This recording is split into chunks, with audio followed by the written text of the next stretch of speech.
Boa tarde, vamos lá, estamos retomando o FID 21. Teremos agora o painel Finanças Sustentáveis, a grande oportunidade. Neste painel, Yuri Rapoport, que é diretor estatutário e head de Corporate Affairs do BTG Pactual. Também a Marta Pinheiro, que é partner e diretora para ESG na XP Inc. Também o Anselmo Bonservisi, que é líder para ESG e da área de riscos empresariais da Deloitte. Eles farão uma reflexão sobre o estudo Uma Nova Economia para uma Nova Era, que foi desenvolvido pela WRI Brasil, World Resources Institute, que será apresentado pela Carolina Genin, que é a diretora de clima da WRI Brasil. Eles analisarão também as oportunidades e desafios para diferentes instituições financeiras no que diz respeito ao financiamento de infraestrutura, indústria e agricultura. Também economia de baixo carbono, popularização das finanças verdes e a competição financeira aí como vetor de desenvolvimento sustentável para o nosso país, para o Brasil. Bom, eu já não preciso mais dizer que você pode ficar à vontade para enviar suas perguntas a qualquer momento durante o nosso painel. Então, com a palavra, o moderador Anselmo é com você.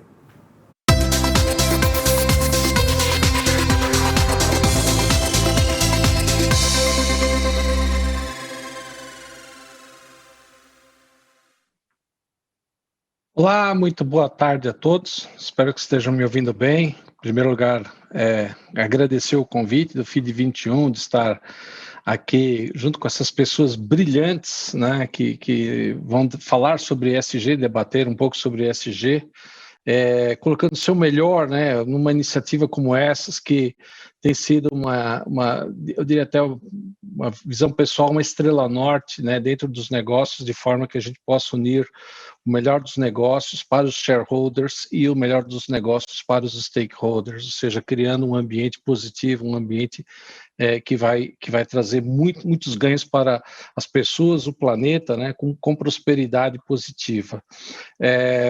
Então, para que a gente possa começar esse debate, a Carolina Genin, ela é diretora do WRI Brasil, ela trouxe aqui, ela vai dar pelo menos criar aqui um embate inicial para a gente, Carolina, falando sobre o que é uma nova economia para uma nova era, o que nós podemos esperar, né, que pode vir pela frente se nós fizermos a nossa lição de casa direitinho. Então, Carolina, queria passar a palavra para você. Muito obrigado por estar aqui com a gente hoje.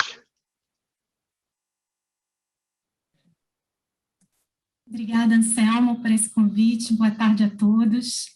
A Marta, o Yuri e a todos que estão nos assistindo hoje. Então, é uma bela provocação, um belo convite, eu agradeço. Esse estudo ao qual o Anselmo está se referindo, Uma Nova Economia para uma Nova Era, foi um estudo realizado pela WRI Brasil, em parceria com a New Climate Economy, que é uma iniciativa global, mas também com parceiros brasileiros, que sem eles não teria sido possível. Então, aqui faço um agradecimento e reconheço a autoria da COP UFRJ, do IPEA, do CEBEDES, do CPI, Climate Policy Initiative, PUC-Rio e FEBRABAN. Esse estudo, ele tinha o seguinte objetivo, eu acho bacana contar, porque contextualiza um pouquinho. Entre a crise financeira de 2008 e Paris, já existia uma pressão muito grande para que a gente começasse, né, a atuar pela mitigação climática, até Corporate Social Responsibilities aí também já existiam. E aí um grupo de economistas globais quis entender até que ponto, né, e de políticos globais também, a implementação das políticas climáticas que estavam sendo pedidas nos corredores de Copenhague e que estavam sendo pauta para a reunião de clima em Paris, qual seria o impacto delas na economia mundial? A gente deveria esperar mais retrocesso, né, mais um choque depois da crise de 2008, ou seria um vetor de prosperidade, de emprego, de crescimento do PIB? E foi feita uma série de estudos que mostram uma correlação positiva entre clima e crescimento econômico. A gente, em 2019, quis saber como é que seria essa mesma correlação para o Brasil, e daí que nasceu esse estudo.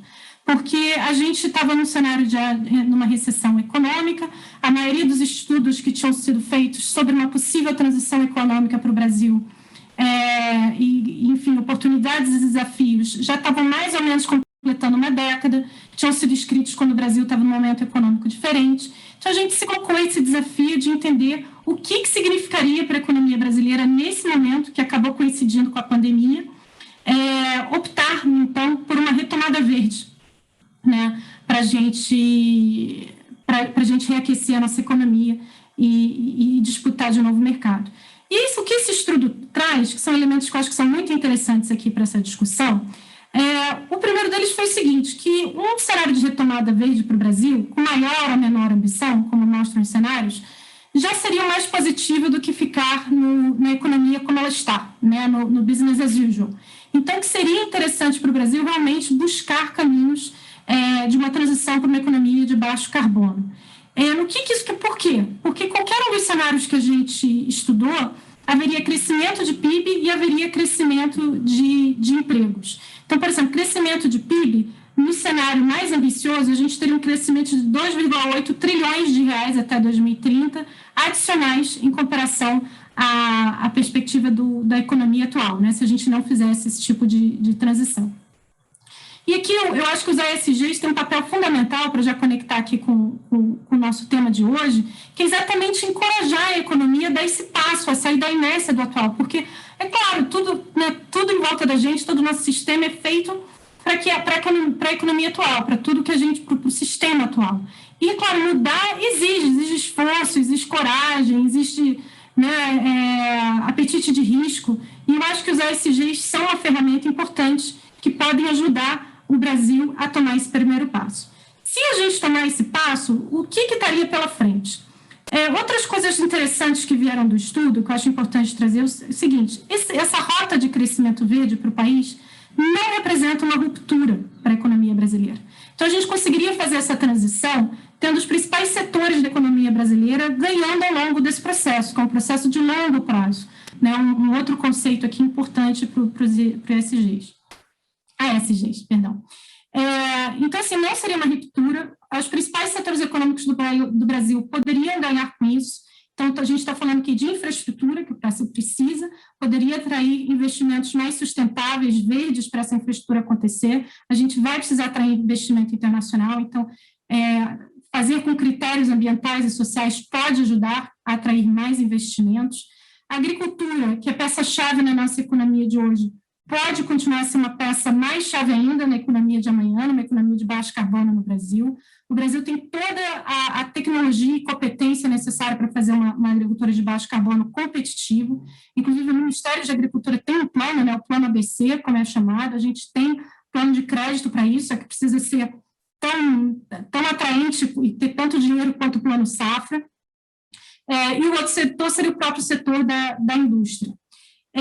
Isso ajudaria a gente a sair dessa situação que a gente está de forma menos desigual, porque o tipo de empregos que essa transição criaria poderia criar espaços para incluir pessoas que hoje estão fora do nosso ambiente de trabalho, né, ou trabalhando na informalidade. Acho que a gente também tem que pensar aqui que vários jovens ficaram fora da escola ou fora das suas capacidades técnicas nesse ano de pandemia, então seria uma maneira também de capacitá-los já para entrar nessa nova economia, então aqui teria espaço para ganhos ambientais e sociais. Seria um país mais competitivo, porque a gente estaria se preparando, né, para ter uma infraestrutura mais moderna, para ter uma agricultura mais competitiva, nos padrões de ouro que estão sendo exigidos cada vez mais, e isso, de novo, sem fazer uma ruptura. A gente pode perfeitamente fazer investimentos aos poucos que nos levem para isso.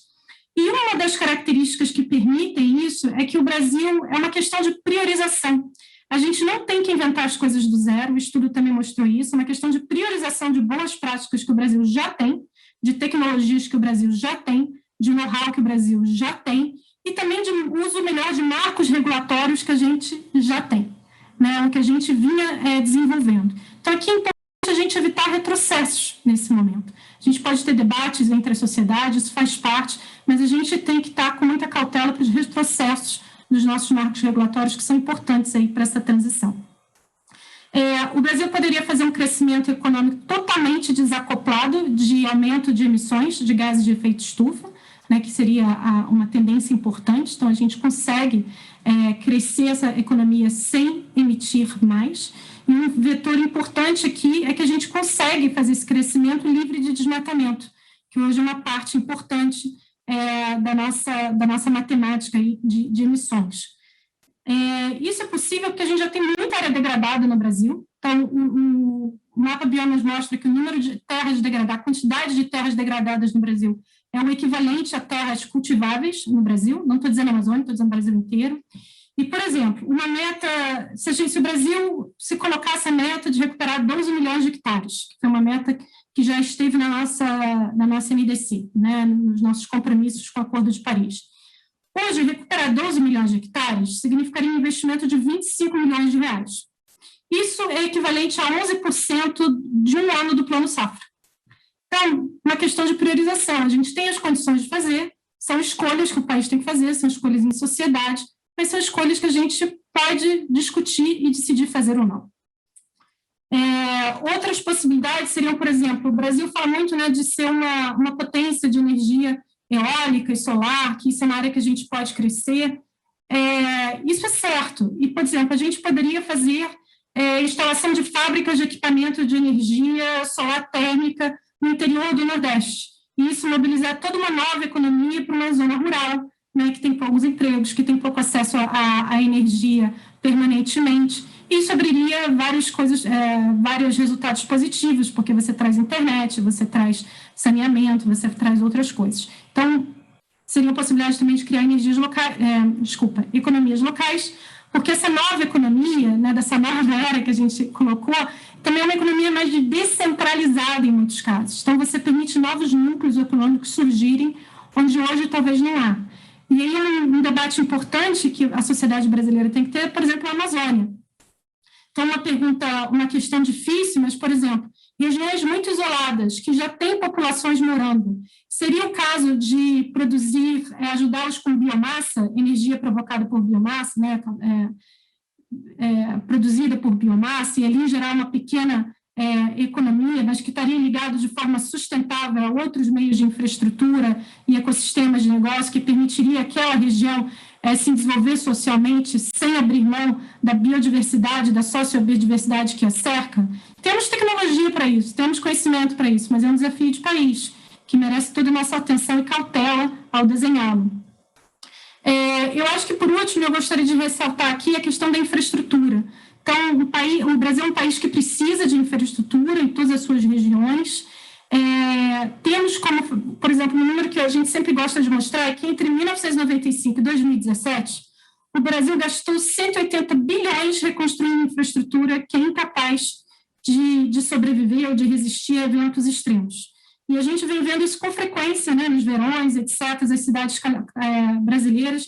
Mais de 50% dos municípios brasileiros nos últimos anos decretaram algum tipo de calamidade pública ligada a eventos extremos também, exigindo que, né, o uso de dinheiro público para recuperar. Então, investir em infraestrutura e uma infraestrutura mais resiliente do ponto de vista climático, que obedeça a padrões hoje mais modernos ligados a questões ambientais, sociais e até mesmo de governança, permitiria que o país fosse mais resiliente a esses eventos extremos, que muitas vezes nos tira de vidas, nos tira capacidade de desenvolvimento econômico, e nos permitiria atrair mais investimentos internacionais. Por fim, eu acho importante dizer que essa transição ela é possível, mas o Brasil tem que discutir com atenção à sociedade brasileira como fazê-lo. A gente entende que o setor privado tem um papel crítico, assim como o setor financeiro, mas assim também como o governo federal, subnacional, marcos regulatórios. Então, realmente é uma decisão em sociedade que pode ajudar a gente a crescer de forma competitiva, né, e mais inclusiva. É importante a gente entender como é que a gente vai medir essa transição, quanto a gente realmente está sendo capaz de obter resultados exitosos e provar aos investidores que isso está sendo feito. O Brasil já desenvolveu algumas dessas ferramentas, mas elas são tímidas, precisaria de mais investimento nisso, então outra coisa a se discutir. Governança climática, as negociações climáticas trazem muitos elementos para essas ferramentas serem desenvolvidas, e o Brasil tem bom conhecimento disso, tanto na esfera pública quanto na esfera privada. E, por fim, eu acho que a nova economia para uma nova era, Anselmo, é principalmente um estudo que mostra o que poderia ser uma visão de país de longo prazo, né? Então, assim, decisões que a gente tem que tomar hoje para construir investimentos saudáveis aí no longo prazo, que eu entendo ser uma marca importante do ESG. Esses eu acho que são os pontos que eu ressaltaria do estudo para a nossa conversa de hoje. Obrigado, Carolina. Realmente, acho que você trouxe vários pontos relevantes aí para a nossa reflexão. Eu mesmo aqui me lembrei que quando eu estava no banco escolar, eles traçavam uma curva demográfica. O ano 2000 era um negócio longínquo, então traçavam uma curva demográfica e a curva de produção de alimentos no mundo, e se dizia naquela época, eu vou entregar um pouco a idade, que no ano 2000 faltaria comida se a gente não tivesse um método produtivo mais eficiente, mais eficaz. Graças a Deus, a humanidade conseguiu gerar tecnologia, conseguimos passar o ano 2000 sem, teoricamente, tantos problemas assim, mas a gente percebe que existe um caminho, a gente percebe que existe uma oportunidade muito grande, mas também, por outro lado, se nada for feito, me parece que em algumas décadas talvez a gente não tenha um planeta tão sadio assim para a gente viver. Vou complementar aqui com um dado, antes de passar para o debate. Por exemplo, o Financial Stability Board, segundo ele, as perdas climáticas na década entre 2000 e 2009 foi de 1,22 trilhões de dólares. Nessa última década, que foi 2010, período 2010-2019, isso aumentou em 45%, foi para 1,77 trilhões de dólares, o que mostra que realmente temos alguns problemas a resolver, mas temos também o viés da oportunidade, né? E aí, vou pedir ajuda tanto do Yuri, primeiro, depois da Marta, para a gente entender como que o sistema financeiro se acopla nisso, né?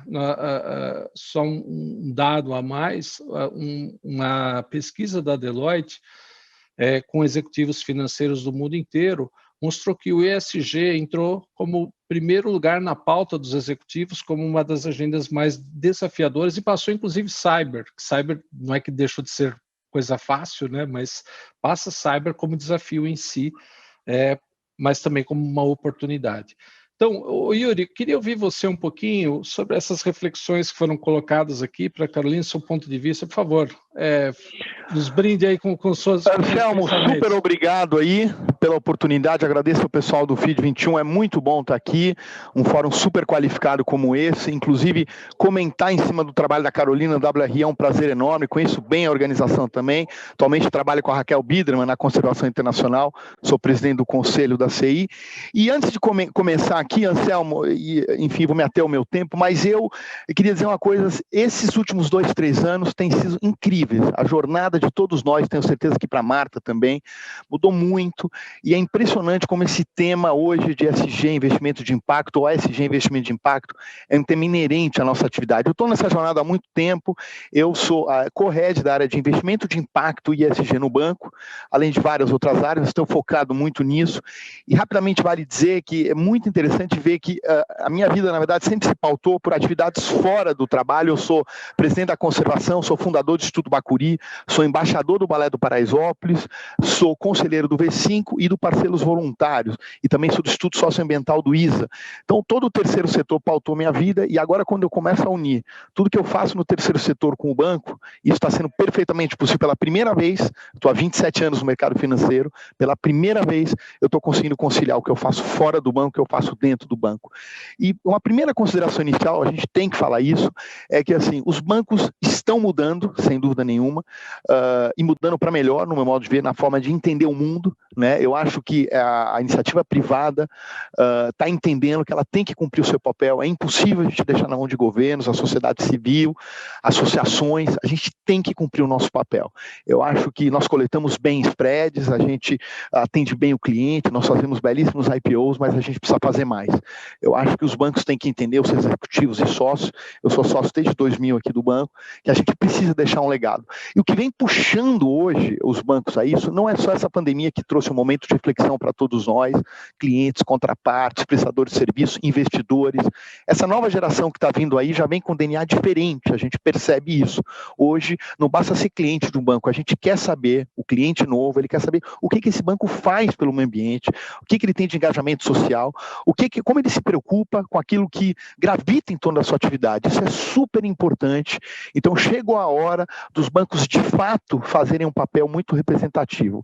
E, obviamente, desenvolvimento e meio ambiente, as questões sociais, têm que andar juntas, isso é inegável. Então a gente fala de saneamento, energia renovável, tudo isso, né, são temas que são super importantes. Então é mais do que uma oportunidade. Eu acho que, mundialmente falando e localmente, os bancos já perceberam que sim, é possível continuar com os spreads, com seus ganhos, atendendo bem os clientes, mas é possível conciliar hoje um mundo do impacto efetivo na área de meio ambiente, na área social, com retornos. Isso pode andar junto. E aí o estudo da WRI, já entrando aí no meu minuto final dessa primeira parte, né, traz a importância, obviamente, né, da gente conciliar nesses setores todos o desenvolvimento com a proteção de meio ambiente, por exemplo. A gente, pegando um exemplo, né, nós aqui no BTG, nós somos os maiores gestores na América Latina de ativos florestais. Nós temos mais ou menos sob gestão 1 milhão de hectares e 3,5 bilhões de dólares em ativos florestais.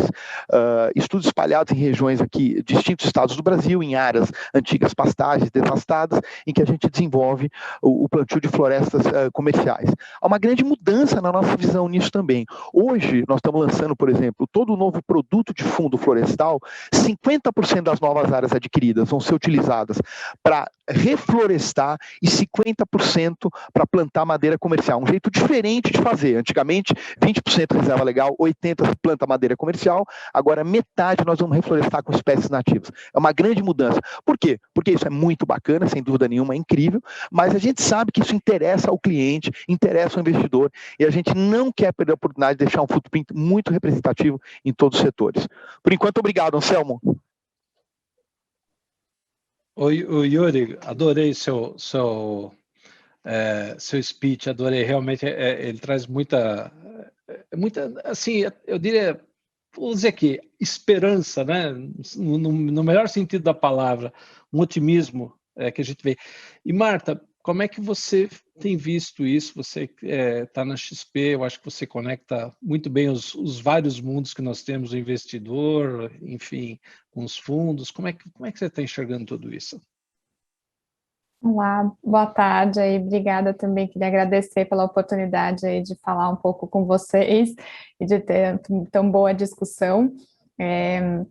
Sem dúvida, eu compartilho um pouco do que o Yuri colocou e também o que a Carolina colocou, né, do estudo. Eu acho que o mercado financeiro, né, entender o papel que a gente tem como protagonista, né, e também exercer aí a responsabilidade, né, sobre o ambiente, sobre a sociedade, enfim, sobre os stakeholders com quem nos relacionamos aí como um todo, né, é super importante. Eu acho que, e aí a força motriz que isso tem dentro desse componente é muito importante. De fato, a gente consegue aí unindo, né, como bem colocou a Carolina, acho que todos os participantes aí não é só o mercado financeiro, não só o governo, não só, né, a sociedade civil, enfim, como é que a gente une todos os esforços para ter os melhores resultados, né? E aí, nesse sentido, eu acho que tem muita oportunidade para todos, né? Então, eu acho que para o Brasil, mesmo como olhando a perspectiva das matrizes que a gente tem, das oportunidades de negócio, né? De como isso pode, de fato, gerar um crescimento econômico, desde a parte social, acho que a gente aqui falou bastante da questão ambiental, mas eu acho que desde da inclusão, de fato, né, dos grupos aí que estão subrepresentados e representam uma boa parcela da nossa população, né, então falando de pessoas negras, mulheres, enfim, como é que a inclusão de todos no mercado de trabalho gera renda, né, toda a parte ambiental, sem dúvida, se a gente consegue aproveitar aí tudo que a gente tem aqui no Brasil e vários setores super relevantes da nossa economia.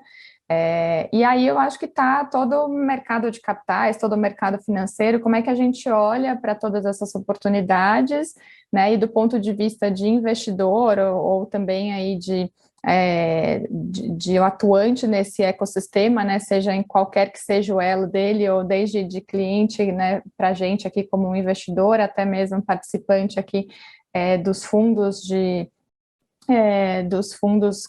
como gestores, ou então do mercado de capitais. Eu acho que é é uma excelente oportunidade para aproveitar aí o desenvolvimento dos mercados, né, e para você conseguir olhar aqueles que estão se preparando para estar no futuro e você, como investidor, conseguir se aproveitar desse viés e ter mais resultados aí, melhores performances também. Então, eu acho que dentro desse contexto a gente consegue, se bem encaixado, né, eu acho que se bem articulado e alinhado, a gente consegue tirar muito proveito aí como economia mesmo para o país, né? Acho que esse é o principal, assim, acho que dá para a gente conseguir extrapolar e de fato aproveitar aí, como bem disse o estudo da Carolina aí, por distintas vertentes, né, distintos vieses, e sem dúvida aí tem muita contribuição. Então, acho que essa é um pouco a visão, falando de uma maneira bem macro, de algo que a gente acredita. Então, se a gente olha para a parte de fundos, tem como a gente desenvolver bastante coisa, até como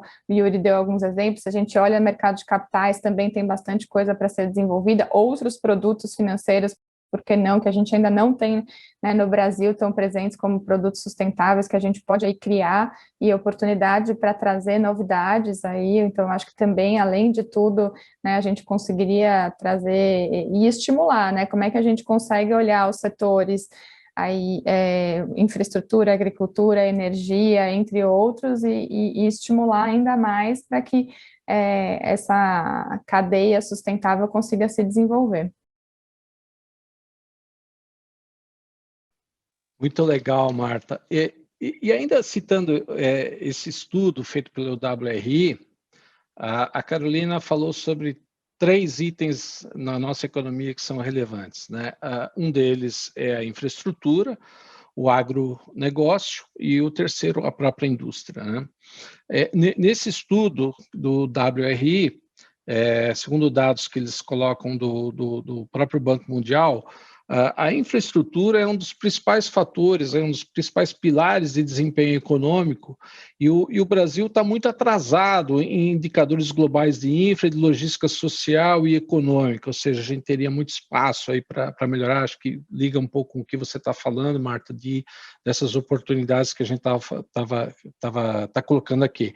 No caso do agro, eu lembro que o agro ele representa 26%, 27% hoje do PIB nacional, ou seja, ele é extremamente relevante para a nossa economia e acho que não tem como descuidar disso, né? Mas tem a oportunidade de alavancar ainda mais produtividade com tecnologia e reduzir o desmatamento, que foi uma das coisas que a Carolina citou, ou seja, como é que a gente faz isso, né? Com qual grau de criatividade que a gente coloca esse tipo de coisa. E na indústria, inclusive ontem eu vi que numa reportagem que a indústria está entre aspas, se pulverizando mais pelo país, né? Ou seja, levando mais desenvolvimento para outras regiões, o que também é um indicador positivo, né? Ou seja, leva mais conhecimento a áreas carentes, mas tem os seus desafios, né, de colocar energia renovável, biocombustível, a utilização da água e assim por diante. A gente sabe que todos têm algum grau de desafio, né? A Carolina também falou não em disrupção, mas ela falou numa priorização de práticas, ou seja, numa evolução, numa transição para essas práticas ESG, né? Isso também, eventualmente, pode levar a abrir mão de alguns negócios, eventualmente, algumas receitas que eu tinha hoje que amanhã eu deixo de ter por escolha. E aí, Yuri, eu queria ouvir você, como é que você vê esses elementos econômicos, o papel das instituições financeiras se interligando? Acho que foi muito legal você falar que agora você vê que a coisa pegou tração. Como é que isso vai continuar tendo tração? Ótimo, Anselmo. Bom, na verdade é o seguinte, nós no sistema financeiro, basicamente nós temos 2 atividades. Ou a gente está investindo, ou a gente está financiando, né? No papel de financiador, né, eu acho que o mundo caminha e os bancos caminham o seguinte: quanto mais verde, mais social, mais sustentável a atividade que eu estou financiando, os spreads tendem a cair. Né? Seja porque eu estou colocando um papel, como tem acontecido bastante, aqui já vai uma oportunidade prática, né? Nós temos feito muitas emissões de bonds no exterior e no Brasil, debêntures no Brasil, sejam sustentáveis, enfim, papéis verdes, como a gente chama, e a gente já começa a perceber que o investidor já topa abrir mão de rentabilidade em prol do uso desse recurso pela empresa, está carimbado com uma melhoria na sua atividade fim ou algum projeto específico. Isso é uma mudança bastante importante, né? Então, a quantidade de emissões que a gente viu nos últimos 2 anos, ano e meio, foram 4, 5 vezes o que a gente viu nos anos anteriores. E, enfim, o desenvolvimento tem sido assustador. É muito positivo isso, né? Eu queria comentar que eu acho que esse campo do ASG, área social, área ambiental, é um campo em que a concorrência ela é extremamente bem-vinda. É interessante isso porque os bancos competem muito entre si, mas o que nós mais queremos nesse setor é que os bancos floresçam, todos eles, e quando eu vejo notícias da XP, do Itaú, do Bradesco, no engajamento dessa agenda, fico muito contente. Então, quanto mais competição nesse setor é melhor. E, portanto, eu vejo os bancos se desenvolvendo muito. Eu comentei há pouco, né, sobre a história da questão da agricultura. Primeiro, aqui a gente sempre lançou fundos florestais, né, investidores estrangeiros, locais. Lembrando uma coisa bem interessante também, a atividade de agricultura é uma atividade que sempre teve um retorno primordialmente menor do ponto de vista de spread. Quando a gente tinha taxas de juros nesse país de 15% ao ano, era muito mais difícil investir.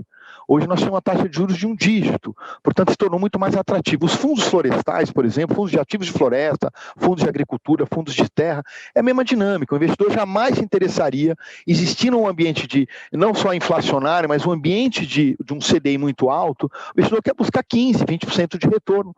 E esses fundos e agricultura são atividades que têm retornos mais baixos. Hoje, como a gente tem aí, né, um CDI de 3%, 4%, 5% ao ano, se tornou muito mais atrativo isso. Então, por exemplo, eu falei há pouco que, sim, a gente segue plantando madeira comercial, mas com uma outra dinâmica. Agora, metade das novas áreas adquiridas, não estamos falando de bioma amazônico aqui, estamos falando de áreas devastadas, a gente vai reflorestar, porque é isso que vai interessar esse novo investidor, a cabeça dele é o que mais você está fazendo, né? A grande questão da agricultura, que eu queria provocar aqui, Anselmo, que eu acho que eu participo de muitos debates, poucos com essa qualidade, então não vou deixar de ter oportunidade de colocar, é o seguinte, né? Enquanto plantar soja, né, da forma tradicional como se planta, fazer pecuária da forma que se planta, for muito mais atraente, né, e atrativo do ponto de vista de retorno, seja para o pequeno, médio e grande agricultor. Porque as grandes empresas agrícolas já têm um jogo de prestação muito grande, muito interessante. Mas a questão é, enquanto for mais interessante seguir pelos métodos tradicionais, isso vai continuar acontecendo. Então, qual é o grande segredo aí? E nós, bancos, temos que ajudar nessa engenharia.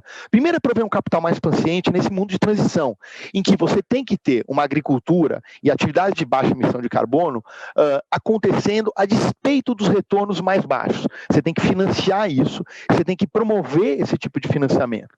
Então, agrofloresta é o futuro, por exemplo, da agricultura que combina, né, o reflorestamento com culturas, né, que combinam com essa floresta, mas os retornos ainda são baixos. Então, cabe a gente criar engenharia financeira, mecânicas para financiar o desenvolvimento das agroflorestas, porque certamente, casado com a atividade agrícola tradicional, vai ser um desenvolvimento enorme. Então, cabe aos bancos buscar, né, uma engenharia, uma inteligência para destravar esses campos em que o capital não costuma chegar, Selma. Yuri, muito obrigado. Marta, como é que você vê esse posicionamento, como é que você está enxergando essas questões aí desses 3 elementos econômicos? Muito bom, eu concordo bastante aí com as falas do Yuri. Eu acho que esse é um campo ISD, eu vejo bastante colaboração, né? Eu acho que quanto mais a gente conseguir evoluir como mercado, melhor para nós mesmos, né? Então, eu acho que é bem saudável essa expansão e esse desenvolvimento aí. E acho que, assim, de fato, a gente vê a movimentação, acho que de mercado de capitais, eu acho que os investidores já estão entendendo não só uma ótica, né, das operações, mas como é que essas empresas que estão, de fato, se preparando, se comprometendo, né, com KPIs verdes, sociais, enfim, que estejam relacionados à sustentabilidade, ou que tenham aí, também estão trazendo governança. Muitas vezes você tem uma forte relação, né, das empresas que são mais sustentáveis, vamos dizer assim, né, e aí tem uma boa governança que de fato estão se preparando, né, para o futuro, né, e aí eu acho que os investidores começam a reconhecer, então não só isso, acho que no mercado brasileiro isso está começando, né, quando você olha para emissões lá fora, bonds, isso já está refletido em taxas, aqui eu acho que a gente vai começar a ver isso quando de fato, né, o mercado aí os fundos, talvez aí, institucionais, né, comecem a também a precificar essas emissões feitas aqui, né, mas a procura em si, né, então aí falando um pouquinho dessa parte, eu acho que posso contribuir, a gente olha então tanto, acho que cada vez mais os investidores procurando esses papéis, né, então procurando esse tipo de investimento, e aí uma mudança grande, recente, né, no investidor de varejo, né, então eu acho que não se limitando aos temas que a gente colocou aqui, né, desses setores, mas o investidor, a gente fez uma pesquisa no ano passado, e tivemos mais ou menos 30 mil respondentes, né, dos quais 70% têm interesse, né, em investimentos ESG e gostariam de ter alocação do seu capital aí entre de 10% a 50% do seu capital em investimentos ESG ou investimentos de impacto, né, então eu acho que está aí a forma da gente conseguir financiar, né, e de fato acho que toda a expansão desses setores, acho que cada um com a sua dificuldade, né, e cada um com o seu desafio, e acho que também está aí a reflexão, de maneira geral, como é que a gente, como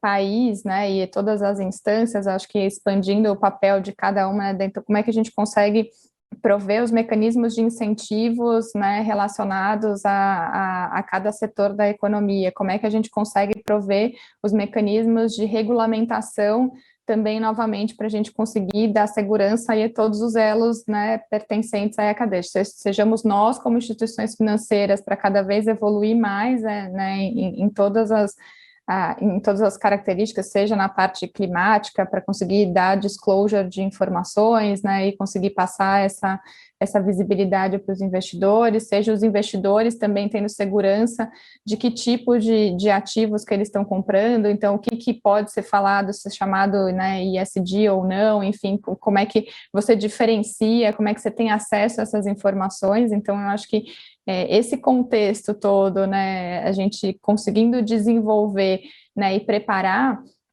aí certamente acho que tem um pano de fundo muito relevante para o desenvolvimento do mercado como todos os diferentes setores. Acho que cada um traz aí um desafio, como a gente falou, de pulverização, né, ou então de descentralização, a parte de infraestrutura, certamente aí a gente tem para trazer investimento internacional, como é que a gente consegue também dar esse tipo de segurança para o investidor, né, do que a gente dá de parâmetro, tem de regulamentação aqui dentro, né, como é que a gente garante as informações mínimas também para os investidores entenderem, né, e aonde está indo e sendo alocado o dinheiro, então é um pouco essa visão aí, a minha contribuição. Muito obrigado, Marta. Gente, a gente termina aqui o primeiro módulo, a gente vai ter um pequeno intervalinho de 5 minutos e a gente retorna já com mais temas relacionados ao ESG. Como eu disse no começo, estou cercado de pessoas brilhantes aqui. Fiquem aí, a gente já volta já.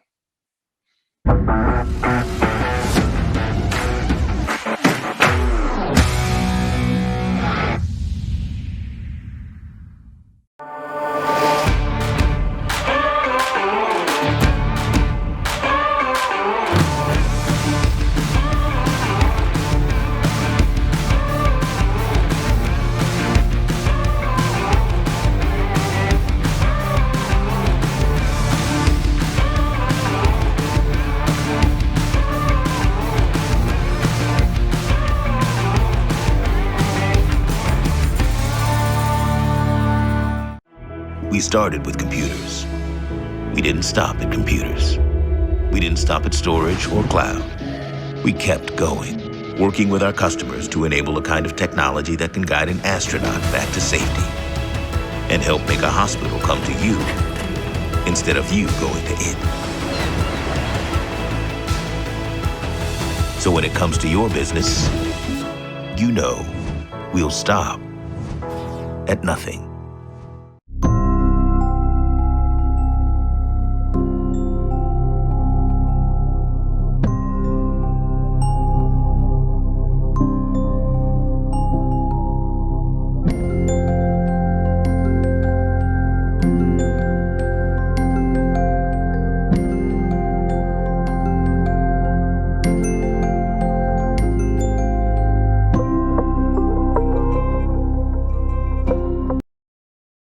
Olá, nós somos a IDwall. Com a nossa solução All-in-One, você valida a identidade de seus usuários, faz a gestão de risco e atende às normas de compliance. É 100% simples, rápido, seguro e digital. Integre nossa solução via API ou SDK e configure de forma personalizada com as regras mais relevantes para o seu negócio. Acesse idwall.co e descubra mais. Uma revolução acontece quando as pessoas percebem que podem mudar o futuro. A tecnologia, os negócios, os trabalhos, as pessoas estão mudando. Estamos no meio da 4ª revolução industrial. A Salesforce pode ajudar você nessa transformação. Há 20 anos, estamos focados em um único objetivo: ajudar empresas a se conectarem com seus clientes de um jeito totalmente inovador. Salesforce, o CRM número 1 do mundo.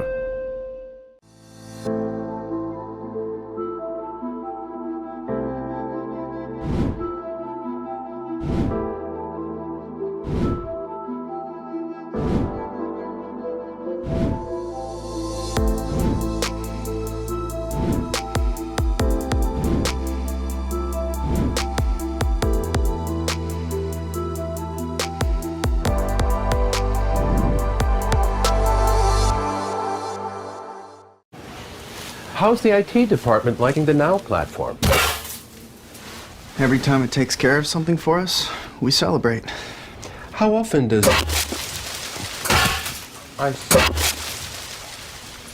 Does it...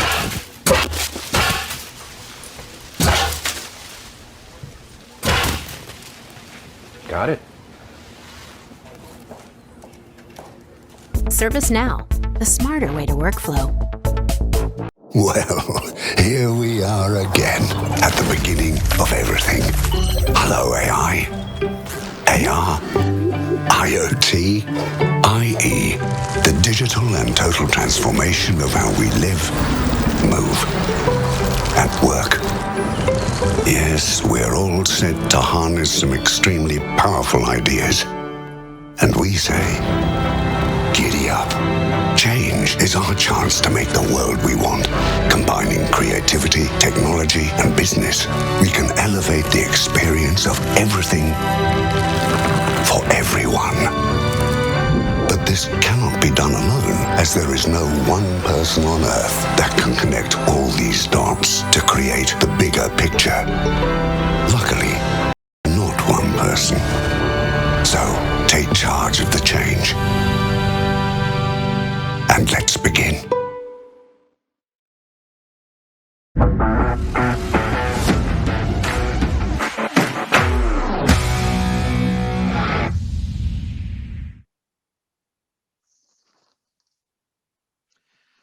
Pessoal, a gente está aqui de volta, obrigado.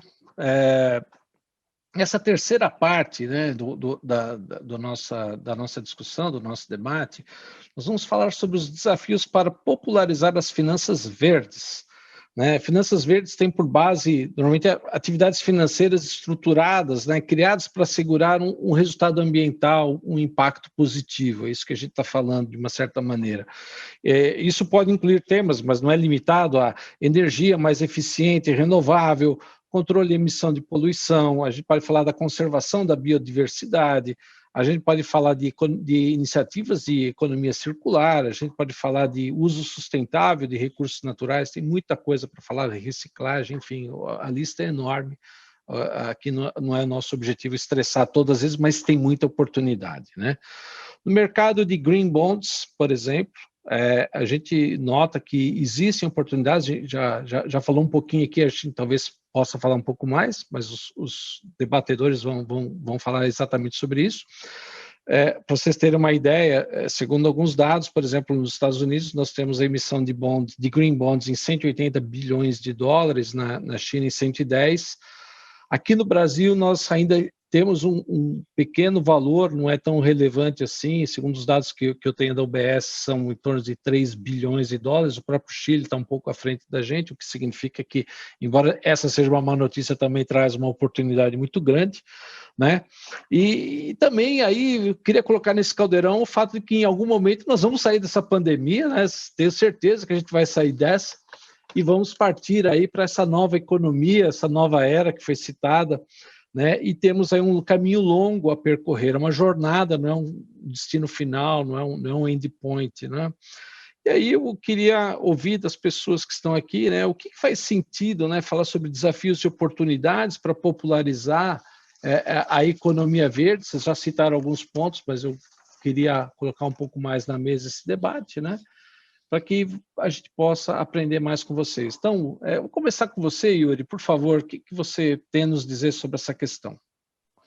Bom, essa é uma questão muito boa, porque hoje, né, nós temos diversos tipos de investidores, aquele, então, do varejo, tipicamente que investe uma quantia pequena, uma quantia pode ser uma quantia maior, aí você vai para um segmento private, etc.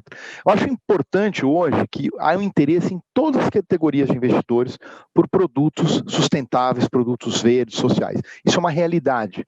Os bancos já perceberam isso, há uma mudança de mentalidade. O que antes existia um certo preconceito por parte da comunidade de investidores, hoje existe um interesse muito grande em participar de um ciclo que era vicioso, hoje é um ciclo virtuoso, isso é inegável, né?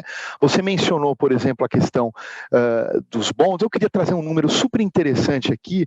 Aqui no BTG Pactual, até o ano passado, nós tínhamos trabalhado na emissão de $1 bilhão no total de bonds. Só no primeiro trimestre desse ano, Anselmo, a gente fez $2,7 bilhões em emissões distintas, né? Sejam sustentáveis, em que você compõe, né, o papel, o uso do dinheiro é utilizado para um projeto que tem uma componente ambiental importante, uma melhora de uma planta, ou uma energia renovável, e tem um componente social também, em que você vai melhorar uma escola do entorno, onde aquela planta solar, por exemplo, está sendo instalada, cuidar da comunidade, cuidar da água. Então você vai unir os dois temas, né? A gente tem aqui emitido também os chamados bonds de transição, em que você tem, por exemplo, uma planta que polui mais, falando da indústria, e aquele dinheiro vai ser captado para melhorar aquela planta, mas de uma forma longa, ou seja, num período. Então você vai fazer uma transição entre algo de muita emissão para de baixa emissão. Então a gente também está emitindo papéis que fazem e que cuidam disso. E o segredo, eu acho que é assim, ter produtos para que todo esse público possa investir, independente do tamanho do ticket, tá? Vou dar um número aqui para você interessante. Esse ano aqui a gente já captou mais ou menos 1,5 bilhão em produtos pulverizados de impacto e ESG. Então são papéis emitidos. A gente lançou um fundo bem interessante, um fundo de fundos, um ETF de ESG, que ele é composto por todas aquelas empresas que têm um componente de ESG representativo. Então criou-se uma metodologia, então o investidor compra uma cota desse fundo, ele está comprando automaticamente uma porção de empresas que têm princípios muito altos do ponto de vista de ESG. A gente já começa a ver, por exemplo, a gente sempre emitiu aqui os relatórios de research, em que a gente fala sobre as companhias para os investidores comprarem os papéis, com sugestões de compra e venda desses papéis, né? A gente costuma dar os targets, dizendo quanto vale o papel, quanto deve valer o papel. Agora a gente está inserindo uma seção nova nesses relatórios para a nossa clientela. E a clientela quer isso. É uma seção dizendo o que aquela empresa faz por ESG. Então o investidor, através dos relatórios, ele quer saber, né, o que está sendo feito pelo meio ambiente, o que está sendo feito na área social. Outra coisa importante também é como trazer o componente da questão social, né, educação, saneamento, né, que saneamento, a respeito do seu investimento importante, com bons retornos, social na veia, né, essa questão da inclusão, melhores condições de vida. Então, obviamente o seguinte, popularizar e dar acesso criar uma carteira de produtos e serviços em que o investidor, independente do tamanho do seu ticket, possa investir, possa participar desse movimento, né? Eu acho que hoje, né, tá muito patente que é possível aliar um bom retorno, um retorno igual ou melhor do que os retornos tradicionais, com impacto. O nosso dinheiro hoje tem que fazer a diferença, o investidor quer isso. Então, os bancos já têm produtos e serviços muito alinhados com essa temática, o que é muito bom. E, de novo, o que a gente quer ver é que essas famílias de produtos venham a crescer e cada vez mais os investidores passando a perceber. Eu falei mais cedo, e no intervalo, falando com a Carolina, quando eu estava falando do nosso fundo de floresta aqui, né, quer dizer, colocar 50% de reflorestamento em cada cada área comprada, além de ser muito bacana, dá dinheiro também, né? Por que dá dinheiro? Porque torna o produto mais atrativo, o investidor está disposto a investir num fundo que tem um retorno menor, né, digamos 12%, é um retorno ao ano, né, é um retorno bom, mas hoje você tem retornos maiores, mas ele quer um retorno aliado a uma diferença. Então, o sequestro de crédito de carbono, né, a floresta comercial como ativo, falando especificamente, naturalmente é super ESG. Então, é isso, eu acho que a gente tem que colocar produtos à disposição, isso já vem acontecendo, Anselmo. Muito bom, Yuri. É interessante, só para vocês entenderem, os dados que eu peguei eram de setembro de 2020. Você já me traz agora 2021, você vê que a curva está disparada. Isso é muito legal. E, Marta, o que você tem para nos dizer sobre isso? Como é que você tem visto essa dinâmica de mercado, a ebulição toda que está sendo colocada, uma ebulição boa, evidentemente. Muito boa, sem dúvida. Nós também aqui já ampliamos bastante aí as possibilidades de investimentos. Hoje a gente, né, então, a referência, né, no passado a gente começou o ano, a gente não tinha quase nenhum produto, hoje já são mais de 20 produtos disponíveis na plataforma, né, e aí você tem desde produtos temáticos, então, que cobrem muito questões, né, diretamente focada a ambiental, então a social, e aí a gente consegue ter esse apetite mesmo do investidor, ou então um alinhamento ao propósito, ou então ao tipo de oportunidade que o investidor quer explorar, diversificação também de produtos, então você tem produto nacional, produto internacional, para você que, né, quer estar aí confortável em relação à exposição à moeda internacional. Também a parte de mercado de capitais, sem dúvida, eu acho que é um mercado que vem se desenvolvendo, acho que tem alguns desafios, né, então você tinha perguntado, acho que no início ali, quais são os desafios e oportunidades, eu acho que tem o desafio aí da gente, de fato, conseguir trazer os benefícios, né, e os estímulos aí às empresas a olharem esse tipo de emissão, né, como um diferencial, né, ainda hoje você pode ter algum tipo de encargo adicional, você normalmente precisa de uma second opinion, então você precisa, né, um processo às vezes um pouco mais moroso para você fazer uma emissão verde, né, no caso, mas sem dúvida, acho que no longo prazo, né, você consegue recuperar aí o teu investimento, né, ou então consegue também aí ter uma valorização pelos investidores. Então, eu acho que desse lado é uma oportunidade, como economia, como é que a gente consegue facilitar, né, então,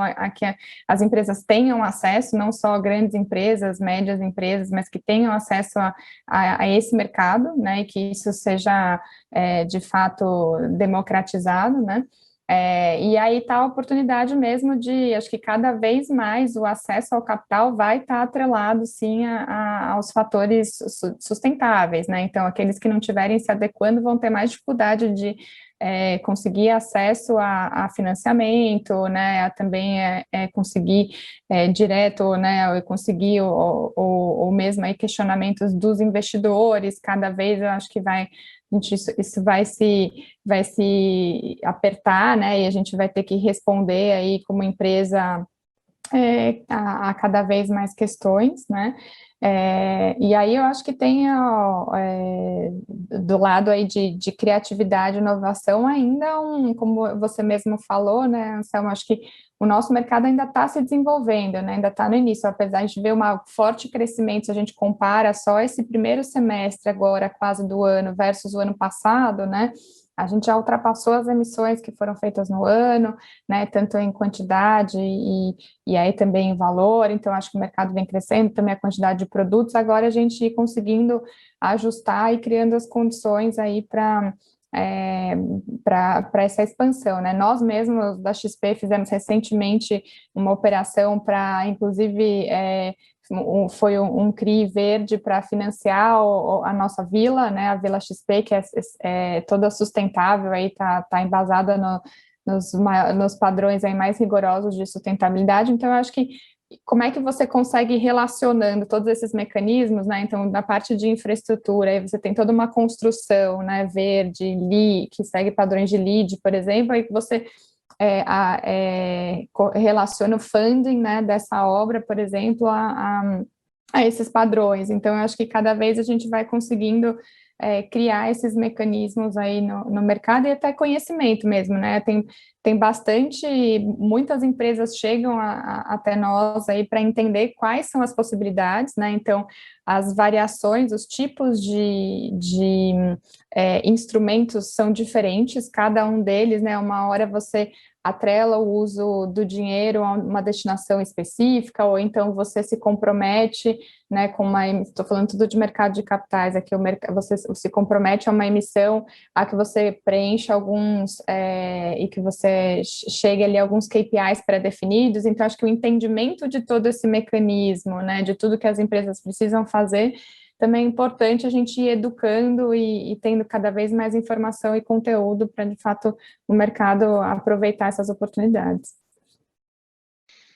Muito legal, Marta. Eu falei das indústrias se deslocando para outras cidades. Vocês são um exemplo da indústria financeira se deslocando para outras localidades aí.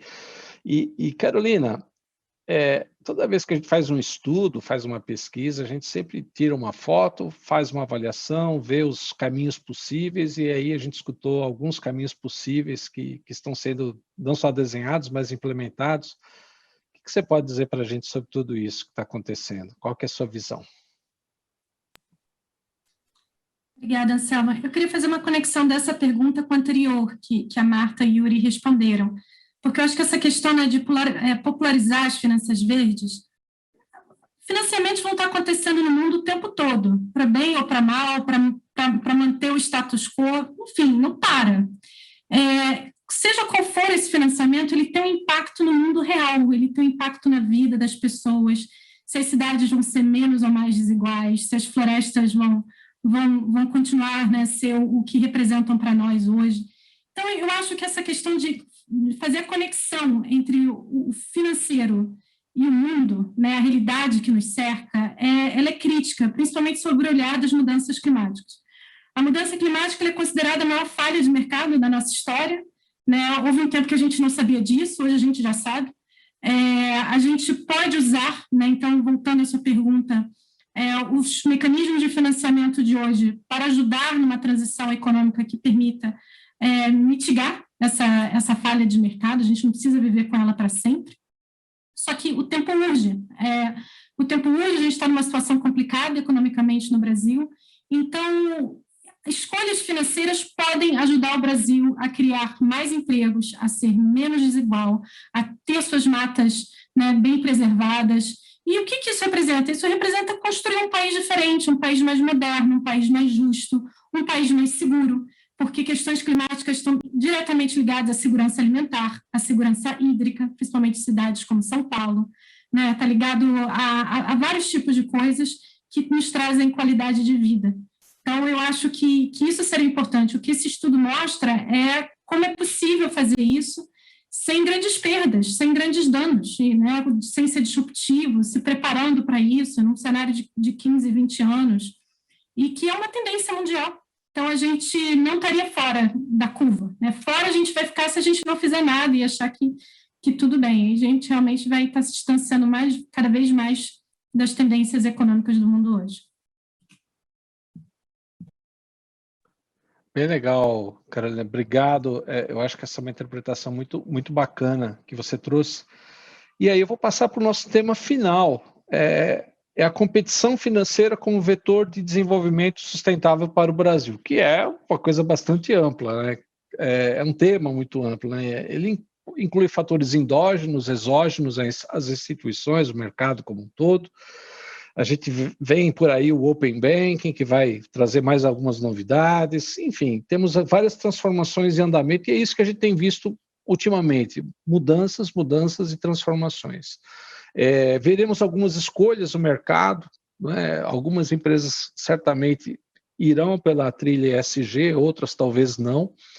Talvez vamos assistir aí, testemunhar algumas empresas vítimas do ESG, assim como vimos as vítimas das disrupções tecnológicas, aquelas que eventualmente não se atentaram, não quiseram abraçar isso, entenderam que não era um fator tão relevante assim, podem cair numa armadilha do tempo, e eu não gosto de ser profeta do apocalipse, não é meu papel, mas não dá para imaginar, não dá para descartar que isso talvez seja uma possibilidade. Quando a gente fala desse vetor, né, de desenvolvimento sustentável para o Brasil, a gente viu várias ideias aqui, né? Eu queria voltar para você, Carolina, para você fazer esse fechamento sobre como você vê, já que o mundo financeiro ele é um grande impulsionador, ele é de fato um vetor, né? Ele fornece muitas as diretrizes de capital e não só nisso, em contrapartida, coloca algumas demandas desde os princípios do Equador, hoje a gente está vendo DSG. Enfim, como é que você está enxergando, como é que se enxerga esse vetor nesse contexto ESG daqui para frente? Eu acho que, como a Marta bem colocou, os bancos são uma força motriz, né? Então, ele ajuda, a sociedade tem que escolher a direção que quer ir, mas os bancos eles são capazes de ajudar essa mudança de fato a acontecer. Então, por exemplo, a economia climática, que a gente diz, uma economia de baixo carbono, por enquanto, ela ainda está numa escala muito pequena. Para ela virar mainstream, né, para ela se tornar realmente a economia principal do nosso país e do mundo, vai precisar de muito financiamento. O financiamento faz parte do como. Então, sem essa parte da equação, a gente não vai sair do lugar. Então, é realmente uma força motriz essencial e que é muito bom a gente estar chegando no ano de 2021 com esse grau de consciência, né, e de mudança, porque dentro da visão, dentro da agenda climática do mundo, a gente tem um encontro, né, do clima no final desse ano, que é Glasgow, que marca aí os últimos ensaios gerais para começar a implementação do Acordo de Paris. E a implementação do Acordo de Paris significa, na prática, a implementação de políticas de mitigação climática, seja pelo setor privado, seja pelos governos, ou seja, acabou a chance, o tempo que a gente tinha de pensar o que vai fazer, né, em que tempo, a gente vai começar a fazer, e vai ter que começar a financiar, e a gente vai aprender com os erros. Então, os bancos estão sendo chamados para a primeira fila desse esforço, e eu acho que eles estão fazendo, dentro da natureza deles, se colocando nesse papel e mexendo aí, né, eu acho que é uma posição difícil, é uma mudança importante, histórica, mas que vejo bons sinais, e o Brasil tende a ganhar muito com isso, com um setor financeiro inovador. Muito legal, Carolina. Marta, como é que você vê esse vetor? Não, eu gostei do teu comentário, sabe, que eu acho que as transformações, né, as mudanças, elas continuam acontecendo, né, eu acho que aí é uma questão de como é que a gente se prepara e como é que a gente enxerga essas transformações acontecendo, né, então muito quando a gente fala sobre ESG, né, e muito pergunto quais são os motivadores, né, eu acho que está por trás, eu sempre costumo falar assim, eu acho que se você entende o que está por trás, né, não tem muito por que não fazer, né, então acho que as mudanças que estão embasando as decisões, a gente tem uma mudança comportamental geracional muito grande, né, então as gerações que estão vindo aí têm valores diferentes das gerações que estão aqui agora, né, e valores diferentes de consumo, né, e aí para o mercado financeiro aqui de investimento, né, de consumo de produtos e serviços financeiros também, né, e aí olhando essa população, tanto do ponto de vista de consumo, tanto do ponto de vista de atração de talentos, a gente, como empresa, né, a gente precisa se comunicar com eles, né, e aí requer que o nosso negócio se ajuste e vá se preparando para essas mudanças que estão acontecendo, né. Além disso, tem a questão de, como a gente falou no começo também, de se responsabilizar, né, de garantir que estejamos aí todos os stakeholders envolvidos, né, aqui no nosso atual capitalismo aqui, tomando a sua responsabilidade, né, sobre qualquer ambiente que seja, né, a nossa comunidade, enfim, nosso ambiente, e a gente conseguindo também atuar e não deixando essa responsabilidade para que alguém faça ou para que alguém cuide depois, né.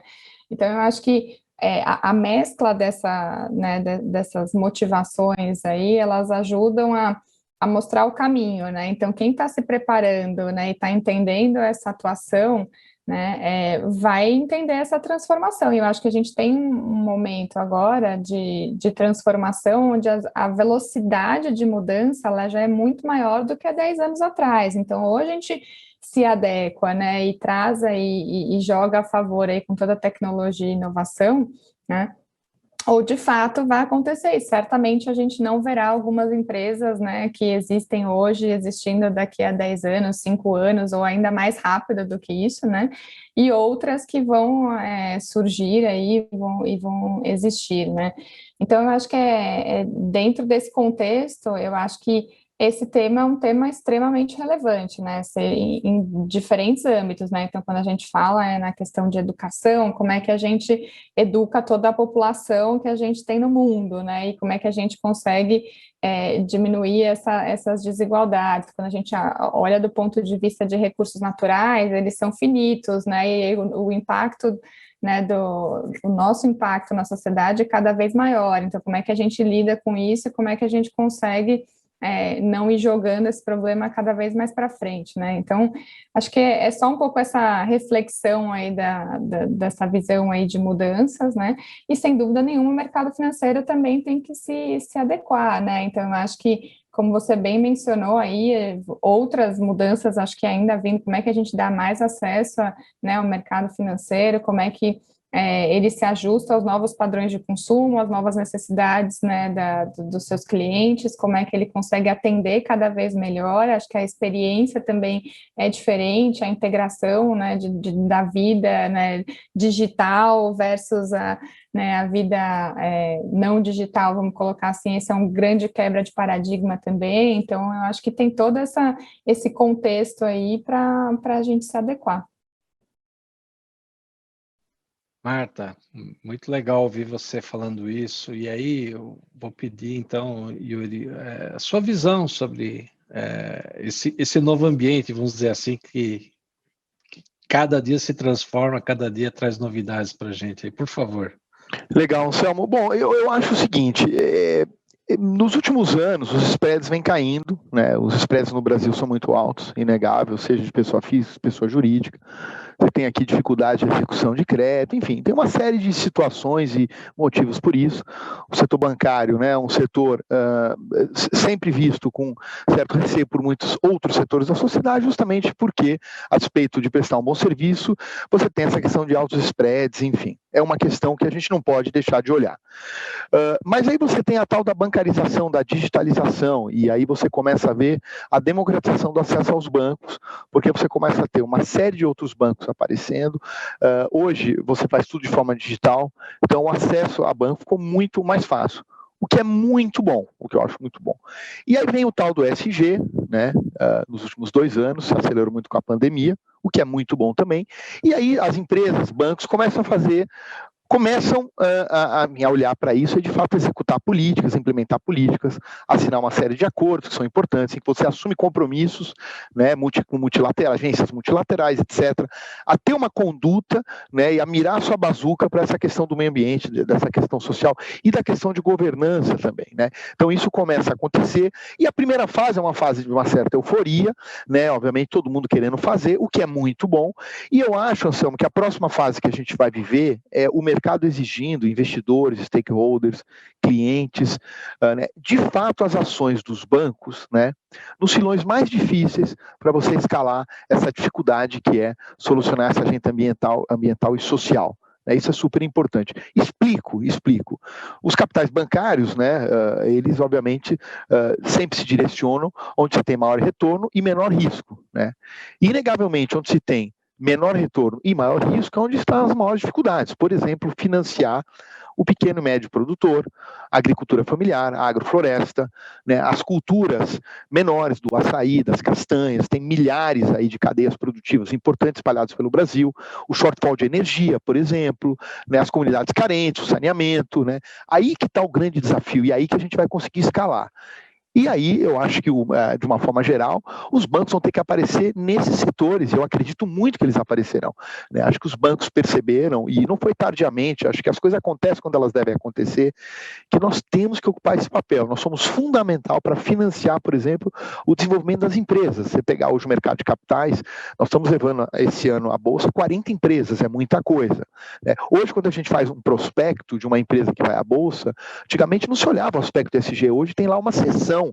Hoje a empresa, ao se preparar para uma jornada como essa, de abrir o seu capital, se expor aos acionistas, ela tem de fato que dizer o que ela faz, porque se ela não faz algo, ela vai perder valor no tempo. Se você olhar um grupo de empresas na história, na Bolsa, aqui, lá fora, as empresas têm as melhores práticas de ESG, elas tendem a performar bastante melhor. Isso é algo que ocorre. Então, o que eu espero com essa competição, né, com essa onda positiva de ESG, investimento de impacto, é nós, bancos, assumindo cada vez mais risco e compromisso com os setores e os campos mais difíceis de desenvolvimento. Isso eu falo com bastante tranquilidade, porque é aí que está o desafio. O meu grande sonho é que a gente desenvolva tanto essa área, que a gente tenha tanto resultado positivo aliando impacto com retorno, inclusive para os bancos, que a gente tenha condição de prover capitais que eu chamo de capitais mais pacientes, capitais que vão entrar em fundos com uma cota que está sujeito a mais risco, que vai aguentar o primeiro desaforo de uma inadimplência do pequeno produtor. Então os bancos atuando o mercado em todas as pontas, não nas pontas mais óbvias, em que eu vou distribuir um papel de uma empresa, né, que vai ter um use of proceeds bacana, e eu vou coletar um FII por essa emissão, o que é muito legal, sem dúvida nenhuma, mas eu acho que a gente tem que ocupar todos os espaços e a gente tem que unir esforços. Então eu acho que esse é o primeiro capítulo que a gente vai enxergar, teremos o segundo, o terceiro, muito mais, mas cada vez mais a gente vai ter que se expor e mostrar que a gente veio sim para ocupar um espaço e para prover o capital de forma irrestrita, né? A gente está lançando aqui, ultimamente falando, por exemplo, um fundo de investimento de impacto, em que esse fundo vai ter exposições em economia circular, uma série de coisas. Nós temos que mostrar resultado, mas antes de mostrar resultado do fundo, como todo private equity, a gente tem que trazer também impacto efetivo. Então é mostrar que dá para fazer negócio e ganhar dinheiro ao mesmo tempo. E os bancos são fundamentais nessa cadeia, né, ao suprir esses capitais e ao gerar essa roda. Acho que é isso, Anselmo. Super obrigado. Poxa, gente, infelizmente a gente está chegando ao fim. Como eu disse no começo, estou cercado aqui de pessoas brilhantes. Eu particularmente curti e aprendi, ou seja, melhor dos mundos, né? Você aprender curtindo as coisas, né? A gente viu várias ideias aí circulando. Acho que o que é legal, Carolina, começando com você, é que você trouxe uma pesquisa, mostra caminhos, né? Aí a gente vê o Yuri e a Marta falando sobre o que está sendo construído, quais são, vamos dizer assim, as metas, né? O que está sendo pensado, e muita coisa fora da caixa, muitos paradigmas sendo quebrados. Aí vocês viram do investimento tradicional, aquilo que me dá medo, aquilo que eu só quero um retorno agora, vis-a-vis um retorno de médio e longo prazo, mas que traga outras benesses, né? Não apenas o retorno financeiro. Então, eu teoricamente, não vou usar a palavra sacrificar, eu vou trocar um pouco esse ganho imediato por um ganho de longo prazo. Se a gente conseguisse, eu não tenho essa matemática financeira de colocar o quanto a gente gera de valor de fato ao investir dessa forma, eu não tenho essa capacidade, essa competência, mas eu tenho certeza que extrapolem muito os pequenos ganhos que eventualmente você pode ter no curto prazo.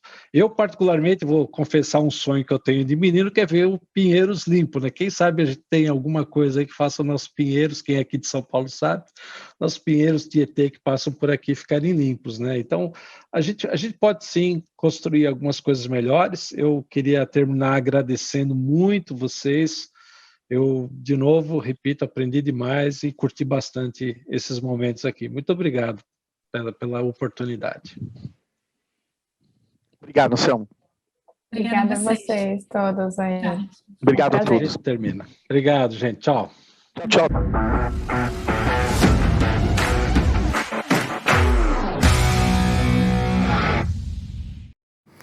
Anselmo, Carolina, Yuri, Marta, olha, muito obrigada pela participação de vocês, essa rica contribuição neste painel. Nós faremos agora mais uma pausa e retornaremos em 5 minutos com o encerramento do FID 21. O assunto para fechar o dia de hoje é a experiência asiática de Open Banking, lições de Singapura.